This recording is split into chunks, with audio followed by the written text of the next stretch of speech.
warahmatullahi wabarakatuh. Salam Pramuka. Izinkan kami memperkenalkan diri terlebih dahulu. Nama saya Tiara Bunkartanti dan rekan-rekan saya Ajeng Cynthia Ayu, Saya Vika Nurhadi, saya Melani Davina Kristianti Sirait, saya Habibah Fendi Putri, saya Alia Nurhadi, dan kami dari Sangga Perintis 2. Nah, hari ini saya akan menjelaskan mengenai berkomunikasi formal. Apa sih berkomunikasi formal itu?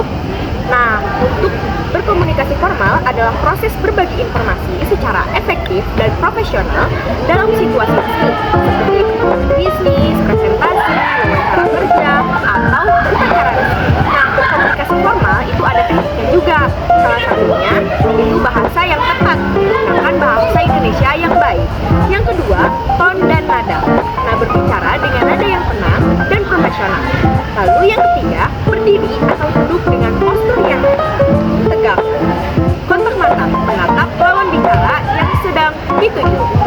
6. Menggunakan kata-kata yang tepat dan tidak kasar. 7. Menggunakan kalimat Situasi formal. Yang pertama, pertemuan bisnis. Yang kedua, presentasi. Yang ketiga, wawancara kerja. Yang keempat, upacara resmi. Yang kelima, pertemuan dengan pejabat. Yang keenam, konferensi. Yang ketujuh, negosiasi. etika berkomunikasi formal. Yang satu, menghormati lawan bicara. Kedua, hadir tepat waktu. Ketiga, mempersiapkan diri sebelum berkomunikasi. Keempat, yaitu mendengarkan lawan bicara dengan aktif. Lalu yang kelima, menghargai pendapat lawan bicara. Ajeng, aku baru mempelajari satu hal.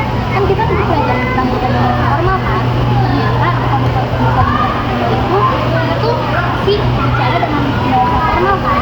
Nah, aku tuh baru mempelajari contoh kalimat formalnya, yaitu yang pertama, misalnya kita dalam sebuah rapat itu pasti ada ucapan selamat paginya kan? Jadi contohnya seperti ini. Selamat pagi, Bapak atau Ibu, dan namanya. Lalu yang kedua itu, saya senang berbicara dengan Anda, Bapak atau Ibu.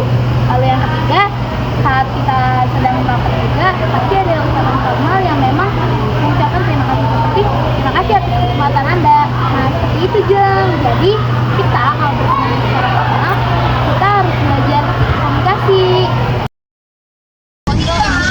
Kontrol emosional saat situasi formal sangatlah penting. Yang pertama, ada membangun kesan profesional. Yang kedua, menghindari kesalahpahaman. Yang ketiga, meningkatkan kepercayaan. Yang keempat, mengelola stres dan tekanan. Yang kelima, mempertahankan hubungan baik dengan lawan bicara. Selanjutnya ada teknik kontrol emosional. Yang pertama, pernapasan dalam, tarik napas dalam-dalam sebelum berbicara. Yang kedua ada relaksasi otot, lepaskan ketegangan otot. Yang ketiga, fokus pada topik, jangan terganggu oleh pikiran lain. Lalu yang keempat ada pemilihan kata, pilih kata-kata yang tepat dan tidak emosional. Lalu yang kelima, yang keenam ada jeda, berikan jeda sebelum merespon. Lalu yang ketujuh, mengakui emosi, akui emosi tapi jangan membiarkan menguasai. 8. Persiapkan mental, siapkan diri sebelum situasi formal. Lalu ada tips mengelola emosi. Yang pertama, yaitu latihan meditasi dan relaksasi. Yang kedua, yaitu berolahraga secara teratur. Yang ketiga, tidur yang cukup. Lalu yang keempat, makan makanan yang seimbang. Yang kelima, berbagi perasaan dengan orang yang terpercaya. Yang keenam, tuliskan perasaan Anda. Yang ketujuh, berikan waktu untuk bersantai. Yang pertama, tetap tenang dan profesional. Yang kedua, dengarkan lawan bicara dengan aktif. Yang ketiga, berikan respon yang tepat. Yang keempat, jangan memotong pembicaraan. Yang kelima, berikan kesempatan lawan bicara untuk berbicara. Yang keenam, cari solusi bersama. Sekian video dari kami. Wassalamualaikum warahmatullahi wabarakatuh. Salam Pramuka.